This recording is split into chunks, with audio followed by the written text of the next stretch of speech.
Simulan na natin sa unang topic. Ang ating pong unang topic, ang title po ng ating unang pag-aaral ay The Godly Principles Regarding Possession. Ito po ay mga prinsipyo kung paano po ang dapat nating pananaw tungkol sa ating mga pagmamay-ari. Alam po ba ninyo mga kapatid, akala natin wala namang, hindi naman mahalaga sa Lord yung finances natin, hindi naman mahalaga sa Lord yung financial situation natin. Ang mahalaga sa Lord ay kaligtasan. Yes! Mahalaga po ang kaligtasan sapagkat yan ang pinakamahalaga sa lahat. Anything else is meaningless under the sun kung wala ang kaligtasan. Pero habang tayo po'y naririto pa at hindi pa tayo kinukuha ni Lord, alam ni Lord kung anong kailangan natin. Alam ni Lord kung ano yung kailangan natin para masustain. Kaya po mahalaga ang usapin tungkol sa pera at sa mga ari-arian. Kaya po mahalaga sa Panginoon na tayo'y maayos ang kalusugan, maayos ang pananaw sa kayamanang panlupa. Maayos ang pag-iisip tungkol sa kayamanang panlupa. Alam niyo po ba na sa 38 na parables ni Jesus, ilan po doon ang tungkol sa pinansyal? Hula. 16. Out of 38, 16. Ano pong ibig sabihin ng mga kapatid? Talagang si Lord ay binibigyang halaga ang pangangasiwa at tungkol sa paghahawak natin ng kayamanan nating panlupa. Sa totoo lang po mga kapatid, mas marami pang turo si Jesus tungkol dito kaysa sa turo niya about langit at impyerno. Naniniwala kayo? Mas maraming turo si Jesus about sa financial stewardship kaysa sa langit at impyerno.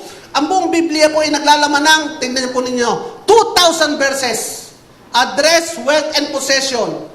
Mas madami pa kaysa sa faith and prayer. Gaano po kadami? Kalahati po lamang and faith at prayer. Pinagsama niyo yung dalawa, teaching about faith, teaching about prayer, which is so important, of course. Kailangan natin yan. Very important yan. Ay bakit? Mas marami pa pala ang turo ng buong Bible kaysa sa faith and prayer, which is so important. Anong ibig sabihin? In short, mga kapatid, alam ng Panginoon kung anong pangangailangan natin.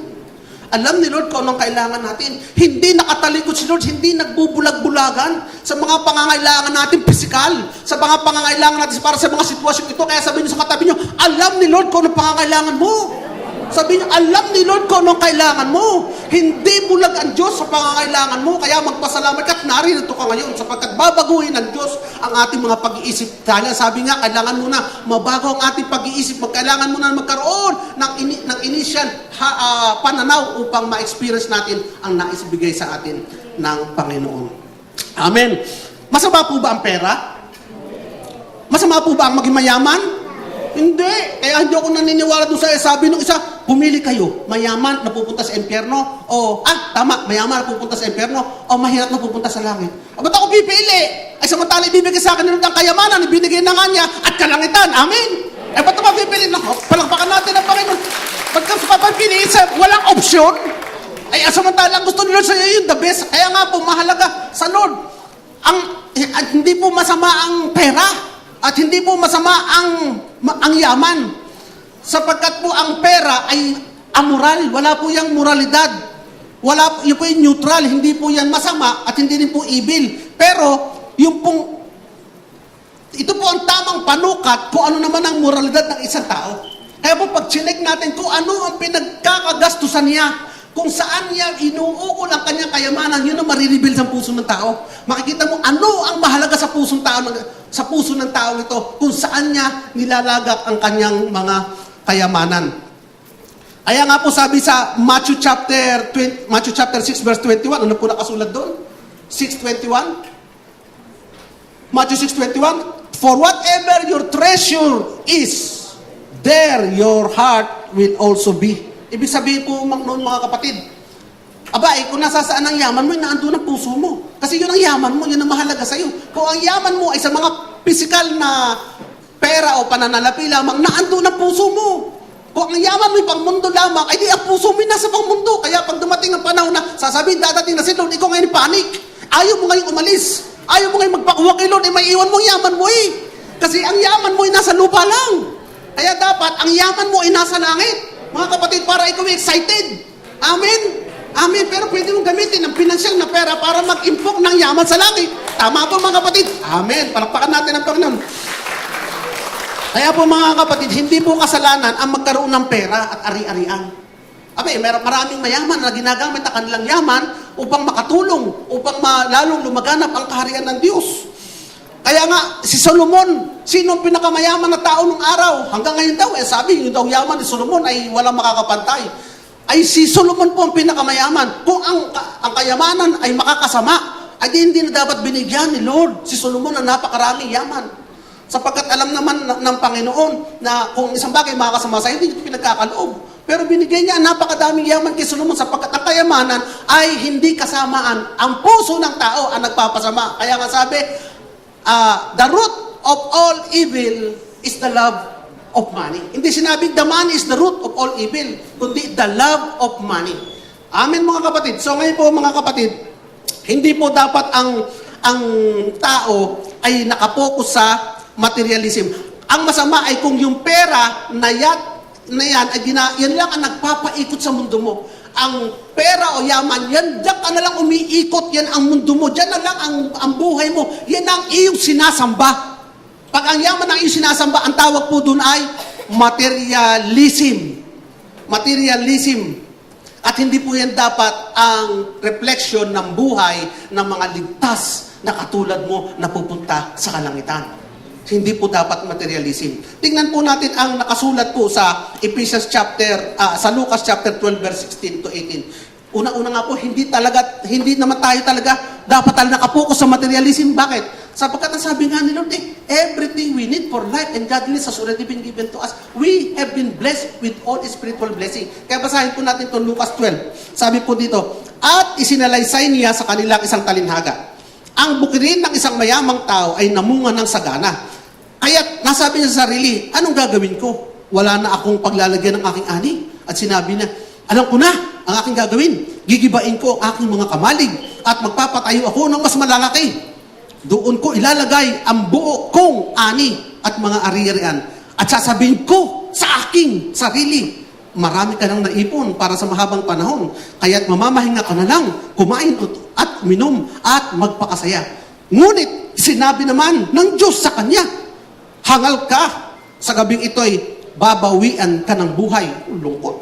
Kanino mapupunta ang mga bagay na inihanda mo? Kanino nga mapupunta ang mga bagay na inihanda mo? Mga kapatid, bakit po itong binasa natin ay isang larawan ng materialism? Kasi po, ito ay nakatuon sa sarili at paglalagay ng kanyang peace, ng kanyang kapanatagan sa kanyang yaman. Bakit po? Lahat ng plano ng mayamang ito umiikot sa sarili niya paulit-ulit niya sinabi, ang aking gagawin, ang aking gagawin, ang aking ani, ang aking kamalig, puro akin. Kaya sinabi sa sarili, nakipag-usap na rin sa sarili, kasi puro akin, puro akin, puro akin. Kaya po mga kapatid, hindi siya nagtanong, paano ko ito magagamit para sa layunin ng Diyos? Ano kaya ang gusto ng Diyos? Never! Kundi puro akin at sa sarili. Kundi ang tanong nyo, ano ang gagawin ko para mapakinabangan ko pa ito? Puro tungkol sa sarili. Ito ay larawan ng pagkakamkam at independence. Hindi siya dependent sa Diyos. Puro sa panlubang paraan ng pamumuhay. Puro sa kanyang pamamaraan. Ang puso ay nakatuon sa kanyang pamamaraan at sa kanyang kayamanan kaysa sa Diyos. Ganyan ang ugali ng lalaking ito. Ang plano niyang mas malaking kamalig ay para tiyakin sa sarili niya na ang security ay nasa kanya na, sa hinaharap. Kasi mas malaki ng kamalig niya, kaya mas secure na ako. Mas siguro din ako, wala nang kakulangan sa akin, matutulog na lang ako, kakain at magsasaya. Yun lang ang sinabi ng lalaki. Nalimot niya mga kapatid. Ang Diyos ang bukal ng lahat. Yun ang nakalimutan. Ang Diyos ang bukal ng lahat. Wala para doon sa buhay niya. Wala. Doon lang umikot sa sarili niya. Nakalimutan niya, ang Diyos ang source ng lahat. Hindi man lang nagbanggit ng salamat sa Panginoon. Walang pagsapasalamat, walang pananalangin, o walang pagtitiwala sa Diyos. Nakita niyo? Walang pagpapasalamat. Wala rin papanalangin. Hindi nakadepende. Of course, walang pagtitiwala sa Diyos. Saan siya nagtitiwala? Doon sa kanyang yaman. Kaya sabi naman ng Diyos sa kanya, you fool, this very night, your life will be demanded from you. Yun ang malungkot doon. In short mga kapatid, hindi po sinasabi ng mga talatang ito na bawal ang mag-impok. Hindi po sinasabi. Hindi po sinasabi ng talatang ito, bawal ang mangarap. Hindi po sinasabi. Ang sinasabi po, nakaugat ito sa kasakiman. Ang materialism ay nakaugat sa kasakiman. At ang tao ay masyadong nakatuon sa ari-arian at sa sarili. Mga kapatid, ariin niyo po ang Diyos ay nagre-remind sa atin habang binabanggit ko ito. Inalis niya ang Diyos sa larawan ng kanyang buhay. Hindi siya naging mabuting katiwala ng biyayang kanyang tinatanggap. Dahil hindi niya binigyan pansin kung anong nais ng Diyos sa mga pagpapalang kanyang tinatanggap. Ano pa? Nagresulta ito sa pagkamasarili at hindi binigyan pansin ang nais ng Diyos. Inilagay niya ang kanyang tiwala at kaligayahan sa kayamanan, hindi sa Diyos. Ito po yung mga paalala sa atin ng larawan ng materialism. Kaya po ang materialism, katulad po yan ng capitalism, communism, feminism, yung pong ism, material, ism. Ang ibig sabihin ng ism ay pananaw ito. Ito'y prinsipyo. Anong pananaw o prinsipyo ito? Na binibigyang mas mahalaga, mas importante, mas priority ang material na bagay kaysa sa mga bagay na eternal, espiritual, at makalangit. Yung po'y prinsipyo, pananaw at pag-iisip na mas mahalaga ito. Ito ang priority, ito ang important, ito ang dapat kasawin, ito ang number one. Ang material. Sa halip na ang mga bagay na eternal, espiritual, at makalangit. Kaya po mga kapatid, pag ang tao ay materialist, wala yung contentment. Wala yung, ano ba sa Tagalog contentment? Kontento. Yes, wala yung katpanatagan.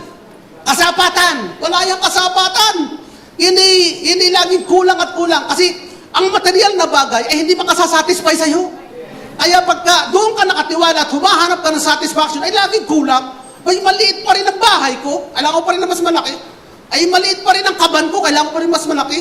Abay, kulang pa rin ang pera ko, kailangan ko pa rin na mas marami. May pagkakataon pa rin ng mas malaki. Kukunin mo pa rin yung mas malaki, mas madami.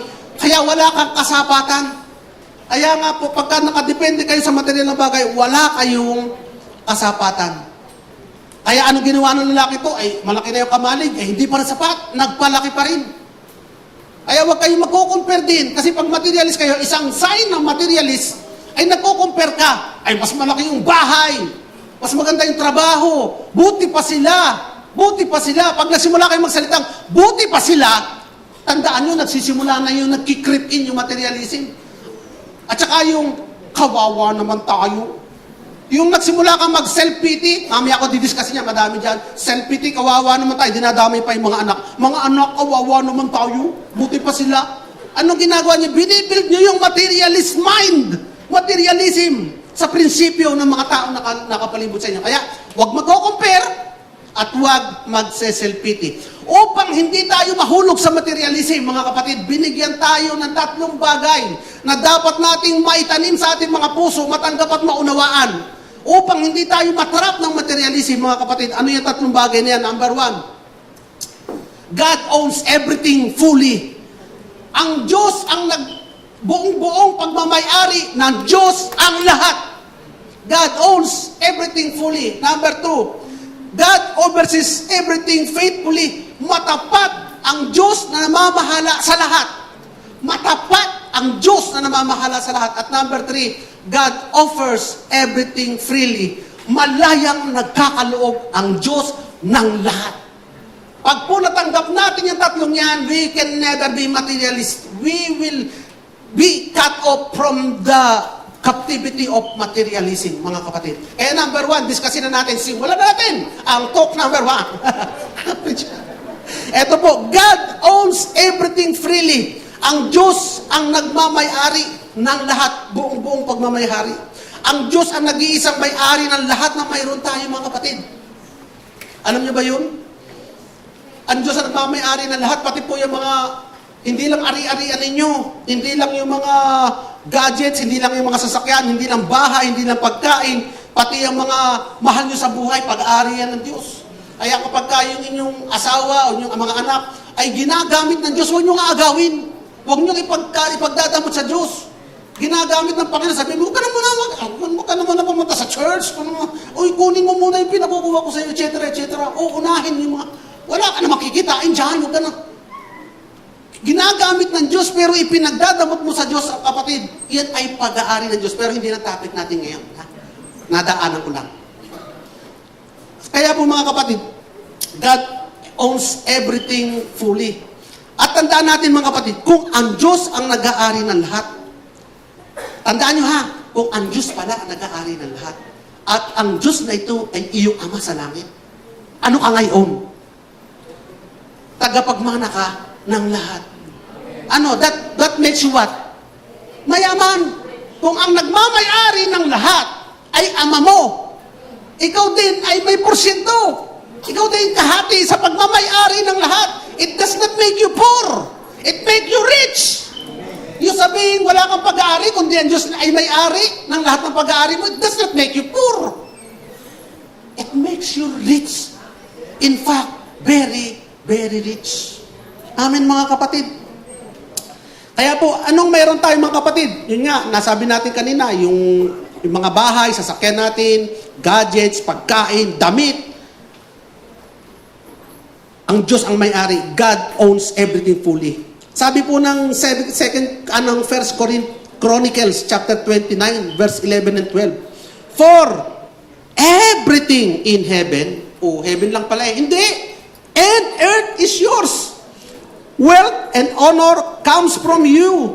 You are the ruler of all things. Sabi naman ng Psalm 24 verse 1. The earth and everything on it belongs to the Lord. The world and all its people belong to Him. So meron pa ba kayo naiisip na hindi pag-aari ng Diyos sa mga talatang ito? Wala. Sa Kanya lahat. Since ang Diyos pala ang may-ari ng lahat, therefore wala tayong pag-aari. Kung ganon. Sabihin mo nga sa katabi mo, wala kang pag-aari. Akala na iba mabigat to. Hindi. Pag-aari ng Ama mo sa langit ang lahat. Yun ang maganda dito. Kaya wala tayong dapat ipag-alala. Alam niyo mga kapatid, nakakita na ba kayo ng dalawang bank teller na nag-away?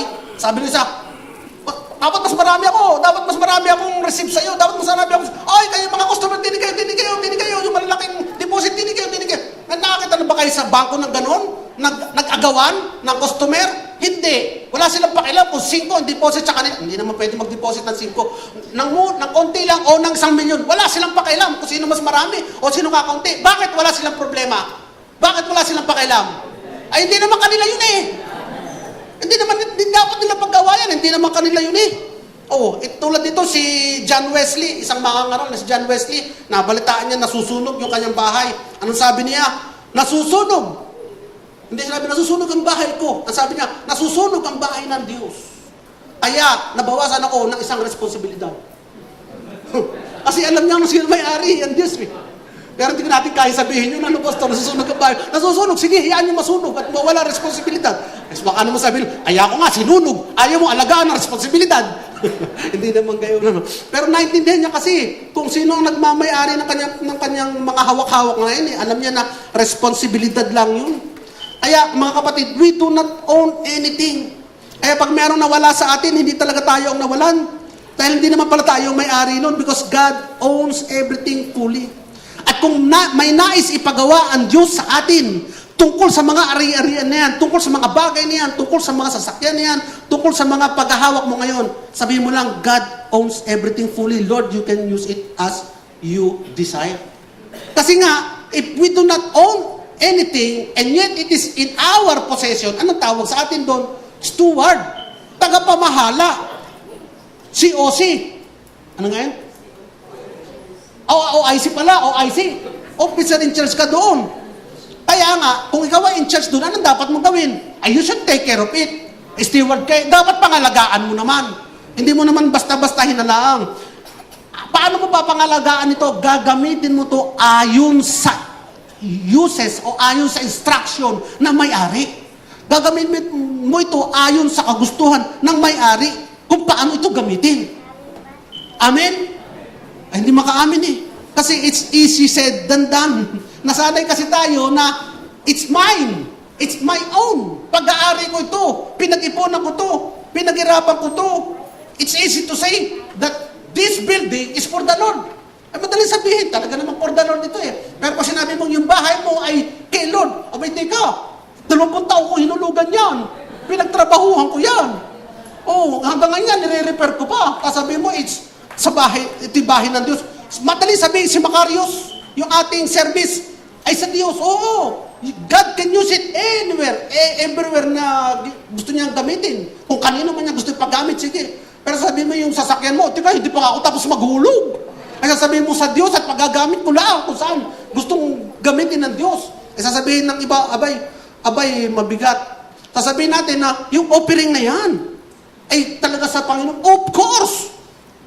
Kahit saan gamitin yan, ng desisyon ng ating ng servant leadership, go ahead because the money ay money ni Lord. Pero tika muna, yung pinag-ipunan ko sa bangko, yung nakatago ko sa mga biyak kong kawayan, sasabihin mo gang inipon ko pa yan, bago ko pa yan naiipunan ko po. Ay tigay, mahirap-hirap din. Bakit kasi? Bakit mga kapatid? Notice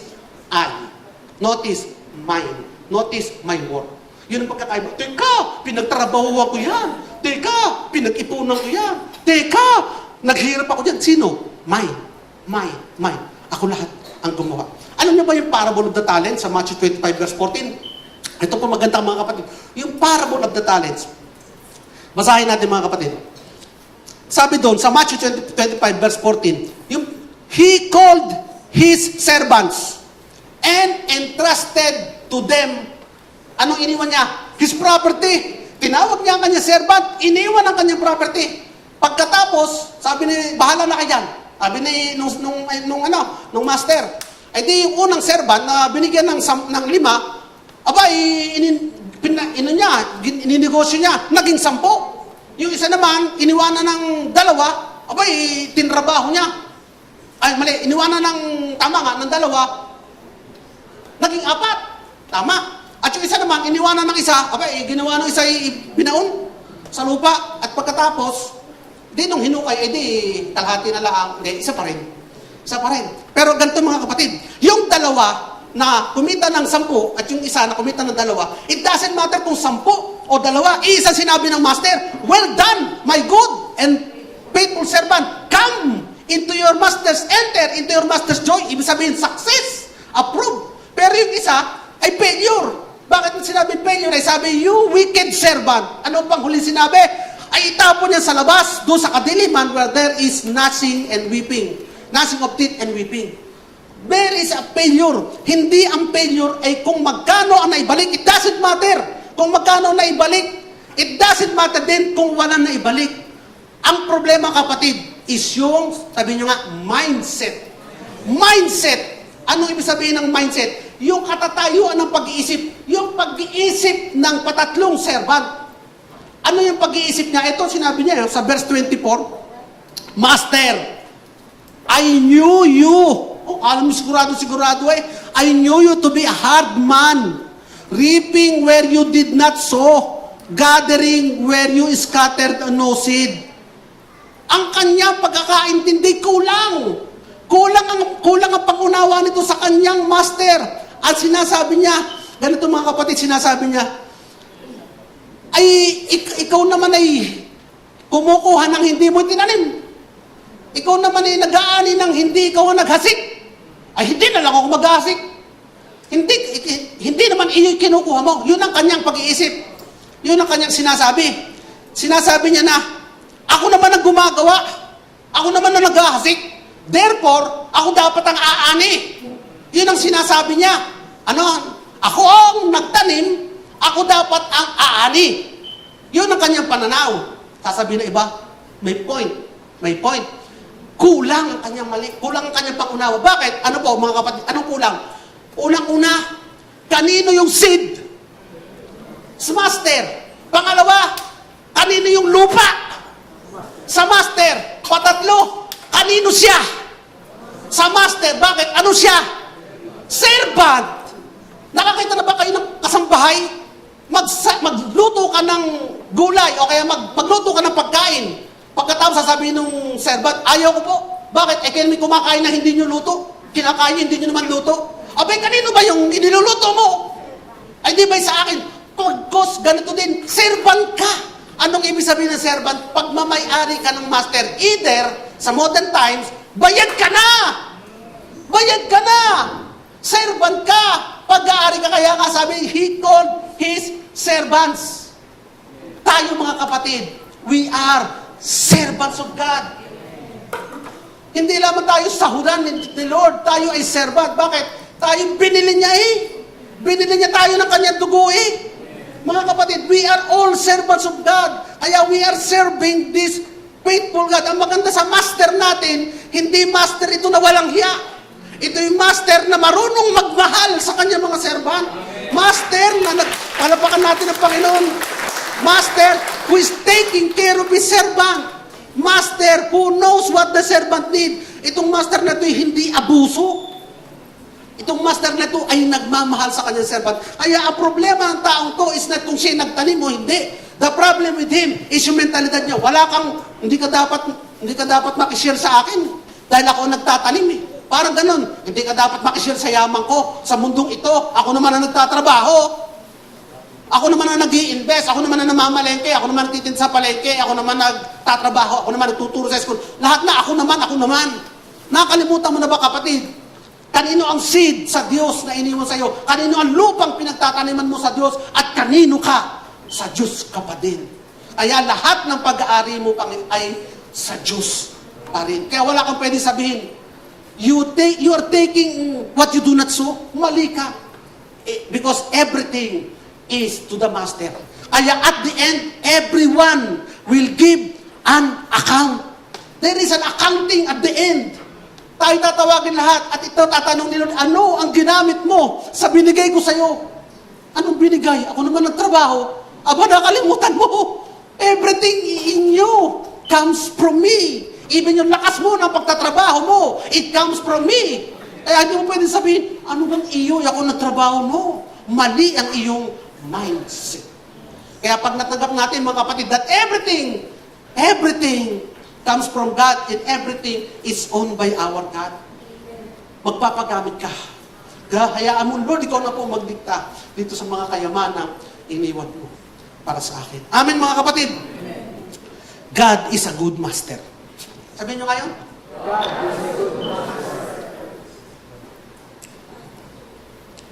Kaya nga, in spite na napakalino ng mga parable, ang question pa rin how can we embrace yung katotohanan ito? That God owns it and not ours. That God owns it and not us. How can we say God owns everything? Easy to say, sabi ng iba. Madali sabihin kung ikaw ay nanalo sa loto. Aba, talaga pwede mo sabihin that it is God's wealth. O kaya ikaw ay nagmana ng ari-arian. O biglang sa negosyo may sudden, unexplained, hindi mo ba ipaliwanag na business mo yung nag-boom. O kaya meron nalaglag sa yung gintong dahon. Bumagsak sa mga palad mo. Ang dali sabihin that this is God's talaga. Biyaya ito ng Lord. Pero paano kung sasabihin mo na ito namang aking, ito pinagtrabahuhan ko. Ito na may sweldo ko. Ako ang nagpakahirap dito. Sa bawat pisong tinatanggap ko, bawat lako sa palengke. Sa bawat tubo, bawat tulo ng pawis. Sa bawat kita ko, isang pirasong balot. Sa bawat income po sa opisina masusukat mo 1 by 1 foot by 1 foot, 20 pesos na tarpaulin. Ano? Sa bawat isusubo ng mga anak, may gana sa pagtitinda mo ng puto, ng kutsinta, ng kalamay. Sa bawat ipagpapaanak mo sa anak mo yung isang pirasong damit na iyong tinahi. Kaya mahirap. Pero ang dapat mabago mga kapatid, magbago muna ang ating mindset. Magbago ang laman ng isip natin na it is God's property, that God owns everything. I am only a servant.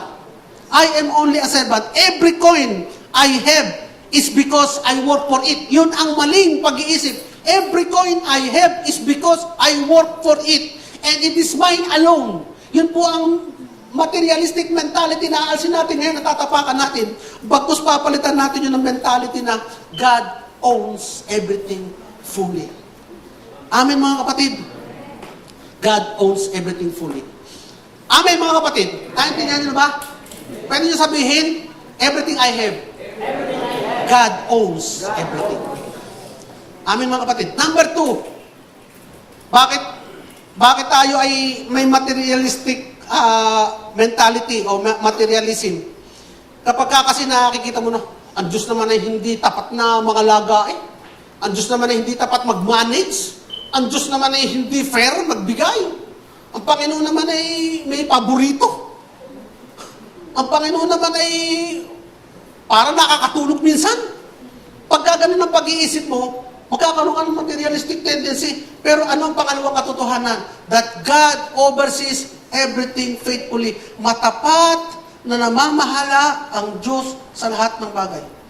Kasi kung ang Diyos ang may-ari ng lahat, ibig sabihin, edi siya rin ang may ultimate na pamamahala. Tama? Siya din ang may pangangasiwa sa lahat. Kaya pag binasa natin sa Old Covenant, sa Isaiah chapter 49, verse 9 to 10.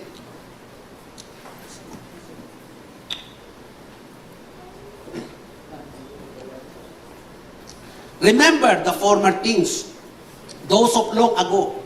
I am God, and there is no other. I am God, and there is none like me. I make known the end from the beginning, from ancient times.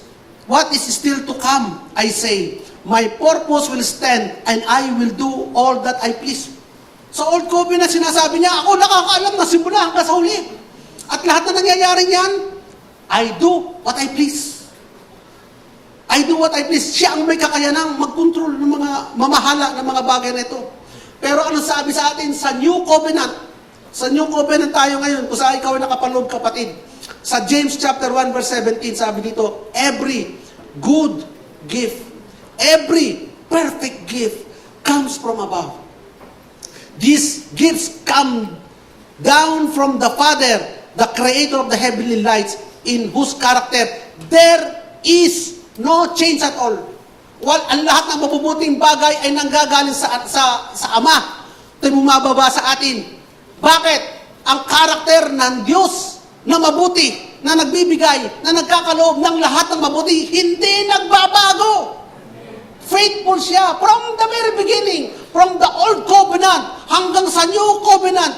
Hindi nagbabago ang Diyos, ang kanyang karakter na mabuti. Kaya mga kapatid, kung ang Diyos ay tapat, pinagmumula ng lahat, mabuti at mahabagin noon pa sa Old Covenant, mabuti na ba siya? Mahabagin na ba siya sa mga taong taga-Old Covenant? Na hindi naman faithful, pero faithful ang Diyos sa mga taong taga-Old Covenant, ganun pa rin siya ngayon, mabuti pa rin siya sa mga taong lalo na nasa mga taong nasa New Covenant. Kung saan ang faithfulness ay hindi yung faithfulness mo, kundi yung faithfulness ni Jesus para sa iyo. Amen. Palakpakan natin ang Panginoon Diyos. Kung naging tapat ang Diyos sa hindi faithful na taga-Old Covenant, lalo naman siya magiging tapat sa iyo na faithful na taga-New Covenant, kasi yung faithfulness mo, hindi yan. Yung faithfulness ni Christ. Kaya faithful ang Diyos sa iyo. Amen mga kapatid. Kaya po mga kapatid, hindi siya nagbabago eh. Siya ay naging tapat kay Abraham. Si Abraham ba'y maraming fault? Yes. Si Joseph ba? Maraming fault? Marami din. Ang yabang eh. Ang yabang agad eh. Kaya yun, nahulog tuloy sa balon. Ano, si David ba ay maraming fault? Yes. Ay, nang ano pa nga yan eh, ng Bathsheba. Habang nagte-take a bath si Bathsheba. Pero si Lord ba ay nagpabaya sa kanila? Hindi. Kahit minsan hindi sila pinabayaan. Bakit? Kasi ang Diyos ay matapat. Matapat saan? Sa lahat. Anong lahat? Maging sa pangangasiwa sa ating mga pangangailangan. Amen. Kaya ang Diyos na ito hindi nagbabago ng katangian.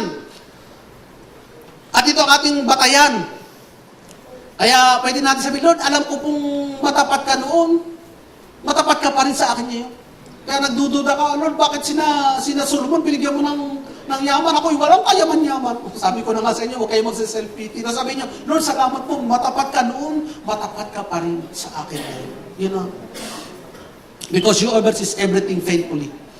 At it pleases Him to faithfully administer to the faulty people of the covenant, much more now, sa atin na mga nasa new covenant. Ano pangako na Diyos sa atin? Ephesians chapter 1, verse 3, we have been blessed with every spiritual tama nga, with every spiritual blessing. 2 Peter chapter 1, verse 2, God has given you everything you need for life and godliness. Philemon chapter 1, verse 6, kayo na lang ang tumingin, hindi ko kabisado. Romans 8:32, if God has given us His Son, what more He will withhold from us. Lahat yan ay mga pangako ng Diyos ng kanyang katapatan. At pagpapakita din ng katapatan ng Diyos, He can restore. He can restore. Ano yung sabihin na restore? Kaya niyang ibalik ang kinain ng locust. Kaya niyang ibalik ang nanakaw sa'yo. Kaya niyang ibalik ang masamang investment mo. Kaya niyang ibalik ang na-scam sa'yo. Kaya niyang ibalik ang dahil sa masamang kaibigan mo. Inutangan kang hindi ka binayadan. Kaya niyang ibalik ang in-scam sa'yo ng kamag-anak mo. Kaya niyang ibalik ang expenses na ginastos mo sa pagpapagamot sa mahal mo sa buhay. Because God can restore. If He restored in the old covenant, how much more He can restore in the new covenant. Taas nga ang mga kamay ng nasa old covenant. Ayun. Si Moses. Wala nang taga-old covenant dito. Lahat tayo nasa new covenant. Tandaan niyo mga kapatid, kung matapat siya, nag-restore sa Old Covenant people, how much more is going to restore na sa New Covenant?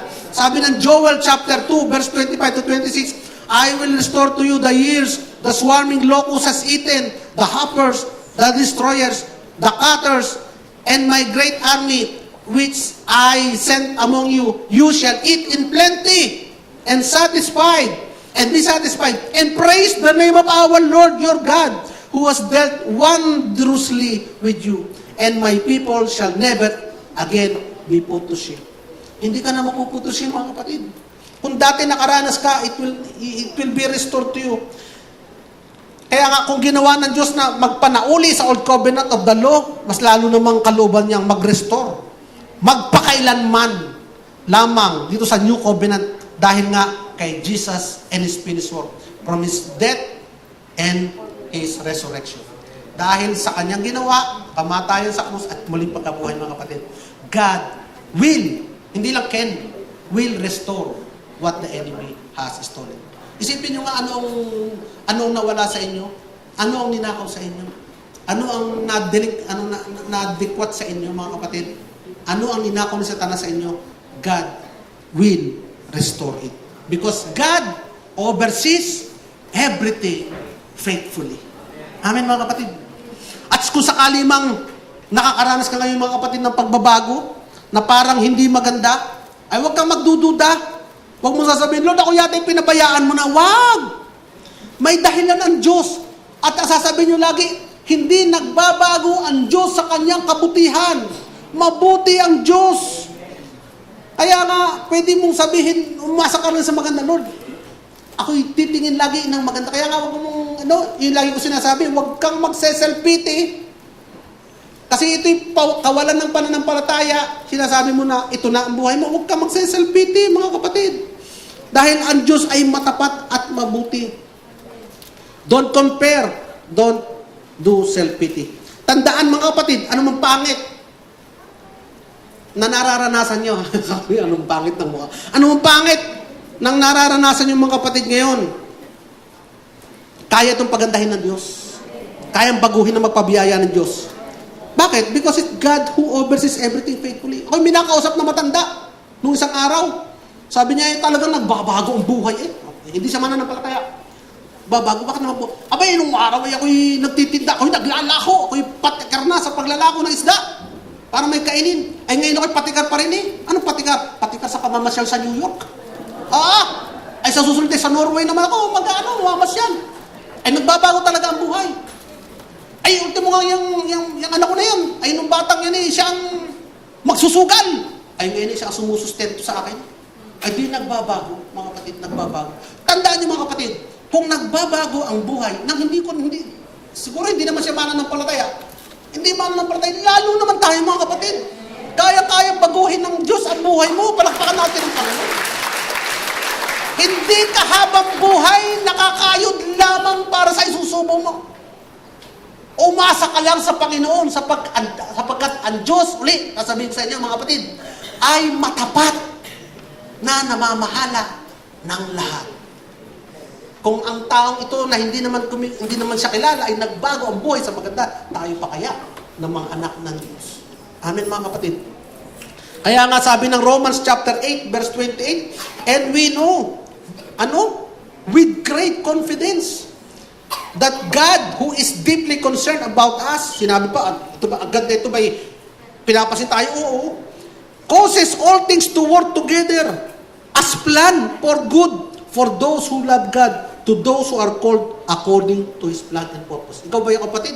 Tinawag ka ng Diyos eh. Tinawag ka ng Diyos sa kanyang layunin eh. Kaya ang lahat ng bagay, even yung dinadaanan mo ngayon mga kapatid, maaring ang kalaban ay temporary nagtatagumpay, pero siya ay talunan na. Lakaran mo lamang ang iyong kadagumpayan. Panampalatayanan mo lamang kung anong pangako ng Diyos. Magkaroon ka ng pagbabago sa iyong isipan. Magkaroon ka ng pagbabago sa iyong mindset. Pag umaga hindi ang iisipin ay problema, Diyos ko po, saan na naman kami kukuha? Huwag gayong. Sabihin mo, Lord, salamat po sa iyong ibibigay sa aming surprise ngayong araw. Ganon lagi ang pananaw mga kapatid. Kasi nga, pwede natin pagtiwalaan ng Lord eh. Tayo hindi niya pinabayaan ng panahon ng COVID. Pwede nang ang church magsara, pero hindi. Pwede ang church hindi makabayad sa kanyang mga bayarin, pero hindi. Nakabayad pa rin tayo nung panahon ng COVID. At nung nung nagsimula ang gera ng Ukraine, nakala nyo, ito na, maghihirap na, withdrawin na ang lahat ng pera. Abay, patapos ng gera sa Ukraine eh. Nasustain naman tayo ni Lord ha. O may gera na naman, Israel naman, at saka Iran. Ito na siguro ang pagdating ni Lord. Salamat po Lord, pero huwag niya sabihin, ito na, withdrawin mo na ang pera mo. At tayo mamumundok na. Wala kang mawi-withdraw eh. Wala. Di ba maganda nga yung minsan eh, parang may baha, parang may lindol, parang may pag-agos sa buhay ko, parang may konting parang dapat ma-excite ka. Kasi doon mo makikita ang pag-rescue ni Lord. Amen? Doon mo makikita ang himala ni Lord. Doon mo makikita, may experience yung personal na protection ni Lord. Doon mo may experience yung personal care ni Lord. Doon mo doon mga bagay na experience mo na pwede mong i-share sa iba. Kung paano faithful ang Diyos sa inyo. Amen? Palakpakan natin ang Panginoon. If you are not faithful, God will remains to be faithful. And number 3, last. Huwag niyo kakalimutan. Kaya ang tao ay materialistic. Akala niya kasi lahat ng tatanggapin niya sa Diyos, babayadan niya. Akala niya lahat ng hihingi ni Lord, bago ibigay sa kanya, paghihirapan niya muna. Akala niya, kailangan muna siyang lumakad ng paluhod o kung ano man ang gagawin bago maawa ang Diyos sa kanya. Nakakalimutan niya ang katotohanan that God offers everything freely. Malayang nagkakaloob ang Diyos ng lahat. Sabihin niyo nga, ng lahat. Hindi yung spiritual lang, hindi yung ganito lang, hindi yung health lang. Lahat kaya ipagkaloob ni Lord. At yun ay may kalayaan. Kasi ang mindset na mali sa atin ay ganito. Parang ang biyaya ay isang pizza na kailangan malaki ang kuha mo. Bakit? Ay mauubos eh. Mauubos yung pizza eh. Kaya kailangan malaki ang kuha mo. Agawan ngayon, sa atin, mga kapatid, ang kayamanan ay nagbubuhos sa Diyos. Ang Diyos hindi lang pinagmumulo ng kayamanan, lumilikha ng kayamanan. Walang imposible sa Diyos. Ang pinakamahirap na bansa, pwede sabihin ni Lord, mag-enjoy ka ng abundance sa isang pinakamahirap na bansa. Kayang gawin ni Lord. Bakit? Ang salita niya kasi kayamanan eh. Ang salita niya kasi buhay eh. Ano mang sabihin niya, kahit nga ang wala, ang lahat ng bagay ay nagsimula sa wala. Hindi ito nagsimula sa isang bagay na kinonstruct mo na mga element. Hindi. Ang buong mundo ay nagsimula sa wala. Kaya ikaw ngayon ay wala. kaya kang magkaroon ng madami. Kasi nga, ang Diyos, kaya niyang gawin ang anuman mula sa wala sa pamamagitan lamang ng kanyang salita. Kaya mga kapatid, because God owns everything fully, He oversees everything faithfully, He is able to everything freely. Tingnan mo na, freely. Take note yung word na freely. Ano ba ibig sabihin ng freely? Wala bayad. Wala bayad. Pag sinabi freely, free yan. Wala bayad yan. Wala trade yan. Hindi palit-palit yan. Wala exchange yan. Wala ano pang wala. Wala restriction yan. Pag sinabing freely, ay may talagang free yan. Malaya yan. Saan mo madami, malaya, walang limit. Because God offers everything. Hindi yung isang bagay lang ang free. Hindi yung tubig lang ang free. Hindi ulan lang ang free. But everything. Sabihin nyo nga, meron ba? Hindi pa. Very good. Pero, ano nga tuloy sasabihin ko? Ayan. Di ba ano na to? Di ba ano na naman? Everything freely. Meron bang bagay na pangangailangan ka na hindi kasama sa everything? Wala. Ha? Isipin niya, meron bang bagay ka na pangangailangan niya na hindi kasama sa everything? Wala. And He can give it to you freely. Hindi mo kailangan ba yan? Kasi na yung mentalidad natin paghihirapan ko muna. Paghihirapan ko muna. Yung muscle, pinaghihirapan yan. Pero God can, yung health, God offers it freely. Kahit maghirap ka sa muscle, but God offers everything freely. Maging ang pera. Maging ang pambayad. Ang masama kasi noon, tayo mismo, hindi natin mag-gets yun Kaya ang ginagawa natin, akong hahanap, akong hahayo, ako ang maghahanap ng mahiraman, ako maghahanap ng putas, ako maghahanap ng... Ako ang hahanap. Ang sabi nga, God offers everything freely. God manages everything faithfully. And God owns everything. So, kanino ka dapat pumunta? Ay, ba sa Diyos? Sa Diyos pala lahat Marunong pala mamahala nagbibigay pala siya Anong dapat mong gawin? Ay di manalangin ka, manampalataya ka, at tanggapin mo ang kanya mga pangako. Palakpakan natin ang Panginoon. Kaya po mga kapatid, hindi natin pinagdududahan yung katangian ng Diyos na siya ay holy. May nagdududa ba sa holiness ni Lord? O wala. May nagdududa ba sa power ni Lord? Wala. May nagdududa ba sa glory ni Lord? Pero pagdating sa pagtugon sa mga pangangailangan, pagdating sa financial, ay nagdududa. Nagdududa sa pagiging faithful ni Lord na mapagbigay. Kinanta na nga natin kanina, He is our Jehovah Jireh, our provider, mga kapatid. Jehovah Jireh, our provider. Sa Genesis chapter 22, verse 12. The Lord will provide. Ito, ano yung sabihin ito? Naglalarawan ito ng katangian niya. Hindi lamang, the Lord will keep. The Lord will hold. The Lord will reserve. Hindi the Lord will provide. Kung ano man meron siya, ibibigay niya. Because the Lord will provide, mga kapatid. Ano niyo po yung context ng naririnig nyo lagi, I will never leave you nor forsake you. Akala nyo, doon lang yung ginagamit pagka magbo-board exam. Magbo-board exam, naku, Lord, ano kaya yung sasagot dito? Ano yung pangako ni Lord? I will never leave you nor forsake you. So siya magdidikta ng sagot. Yung pong konteksto nun ay mababasa natin sa Hebrews chapter 13 verse 15. Nakasulat doon, keep your life free from the love of money. Tungkol sa pera, hindi. Ang pinag-usapan dito ay pera. Keep yourself free from the love of money. Be satisfied with what you have, for He Himself has said, I will never leave you or abandon you. Hindi ka naman pala iiwanan Diyos pagdating sa pamananalapi, pagdating sa pera. Bakit dyan ka ngayon nag-worry? Ba't yan ang iyong laging problema? Inulit na nga nila, pagdating dyan sa pera, hindi kita iiwanan. Ano? Pare, iwanan ka ng boyfriend mo, pero pagdating sa pera, hindi kita iwanan. Ano? Kaya nga, Ulitin natin yung Jehovah Jireh. Alam ni David. Sabi ni David sa Psalm 37 verse 25. Sabi dito, I have been young and now I am old. But I have never seen a righteous person abandoned or descendants begging for food. Ang ganda nito. Ay, nasa Old Covenant si David.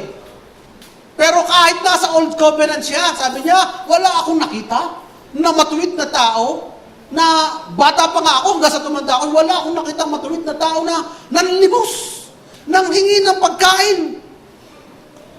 Ay lalo naman tayo sa nasa New Covenant. Tayo ay, ano sabi sa atin? Sa 2 Corinthians chapter 5, verse 21, He who knew no sin became sin for us, so that we might become the righteousness of God. Sabi dito sa Old Covenant, I have never seen the righteous. Pero sabi ng Diyos, the righteousness of God. You have been made the righteousness of God. Hindi ka lang righteous. Ginawa kang righteous. Anong klase righteousness?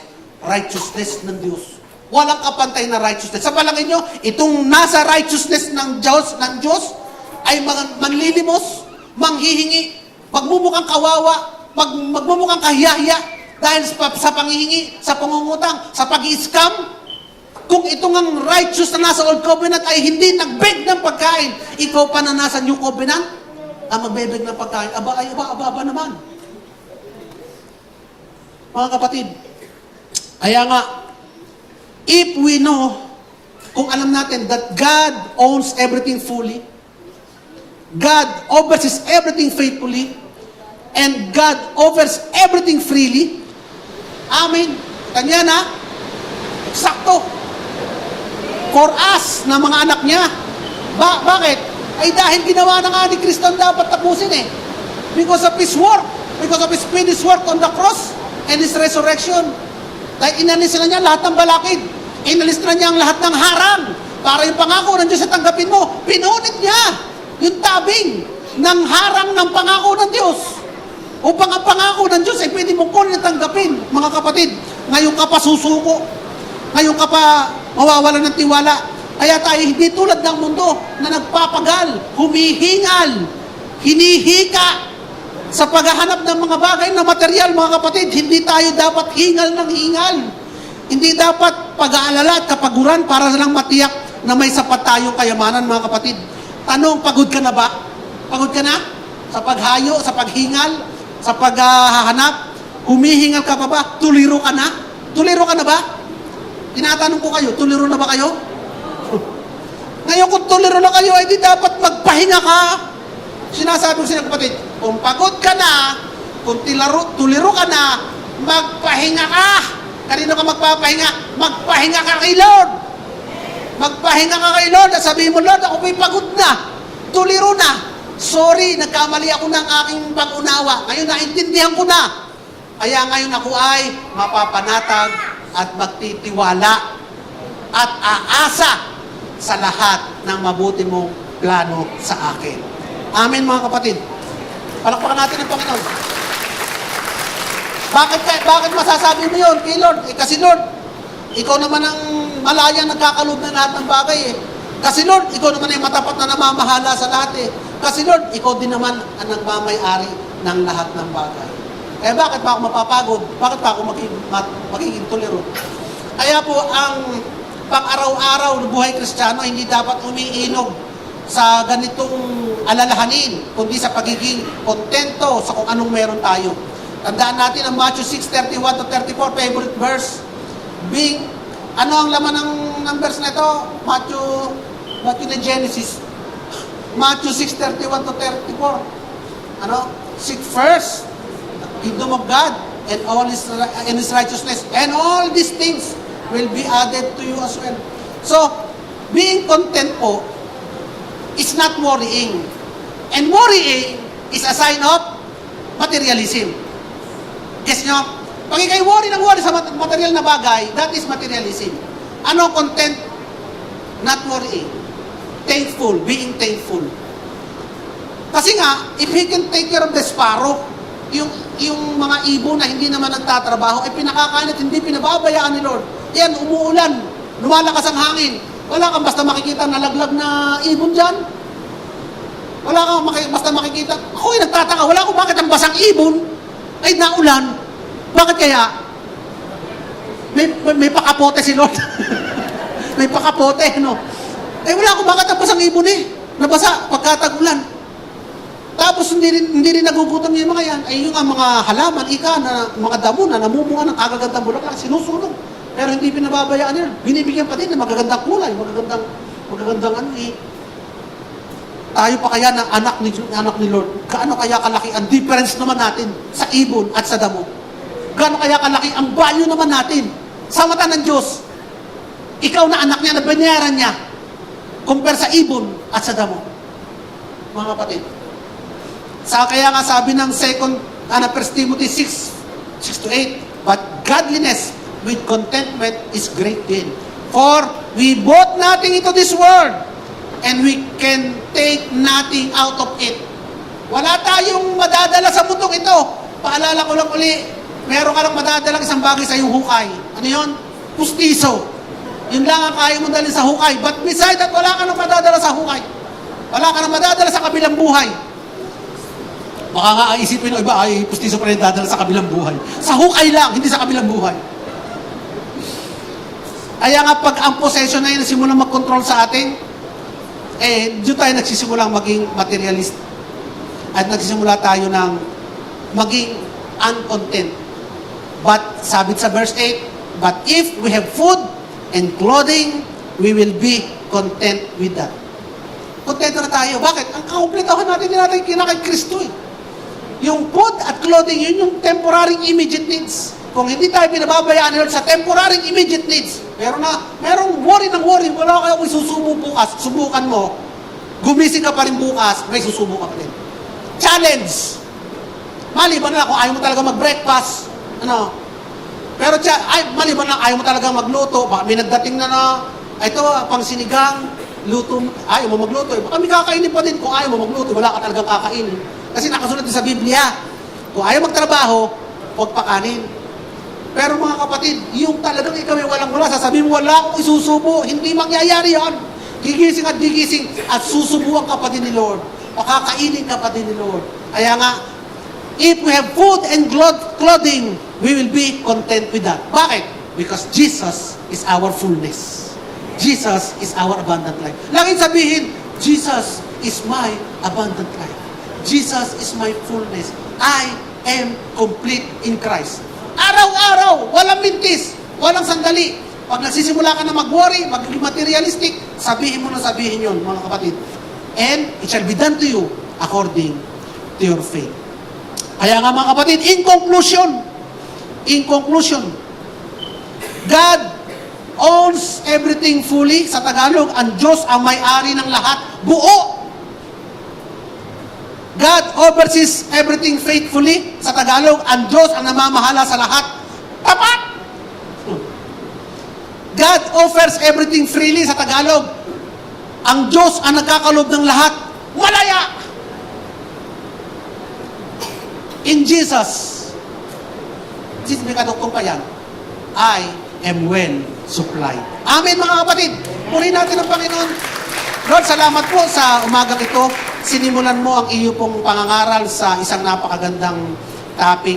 Sinimulan mo ang iyong pangangaral po, Panginoon, na buksan ang aming pag-unawa, buksan ang aming mga puso po, Panginoon. Sinimulan mo ang araw na ito upang ipaalala na kung ikaw ay nasa sa amin, kami ay mayaman na. Kung ikaw ay nasa puso namin at kami nasa iyo po, Panginoon, kami na ang pinakamayaman na nilikha sa buong sanlibutan. Kaya Panginoon, salamat po, Panginoon, sa umagang ito. At kung may kasamahan kami dito na hindi ka pakilala, siya ay mahirap. Kahit marami siyang pera, siya ay pulubig. Dahil wala siyang buhay na walang hanggan. Dahil wala siyang buhay na kasama mo. Kaya inaanyayahan kita, kapatid, sa isang maiksing panalangin na pagtanggap upang magkaroon ka ng buhay na may kapanatagan, buhay na walang hanggan, buhay na puspos ng pangako, buhay na kasama si Kristo sa kalangitan. Sabihin mo ang mga panalangin ito na may pananampalataya. Panginoong Jesus, ako po'y isang makasalanan na mapapahamak kung wala ka. Salamat na lang po, Panginoon. Ikaw na Diyos ay naging tao ikaw na mayaman ay naging dukha para sa akin upang bayadan ang aking mga kasalanan. At ngayong bayad na ang aking mga kasalanan, pwede mo na akong patawadin sa lahat kong kasalanan. Nilinis mo ako sa pamamagitan ng iyong dugo, o Panginoon. Tinatanggap kita bilang aking Panginoon at tagapagligtas. Salamat po na sinulat mo ang pangalan ko sa aklat ng buhay. At makikita pagdating ng araw sa iyong ari at sa kalamitan. Ito ang aking panalangin na may pasalamat sa pangalan mo, Jesus. Amen. Lord, salamat po sa umagang ito. Muli po, Panginoon, salamat po sa pagbubukas mo po, Panginoon, ng topic na financial stewardship para sa amin. Salamat po, Panginoon, na pagpapakita lamang na tunay, Lord God, na hindi ka nagpapabaya, hindi ka nakakalimot, hindi ka tumatalikod sa pangangailangan ng iyong mga anak. Kami po, Panginoon, na pinayaman mo na, muli nagpupuri, nagpapasalamat siya, tinatanggap ang lahat ng pangako mo sa pangalan ni Jesus. Amen.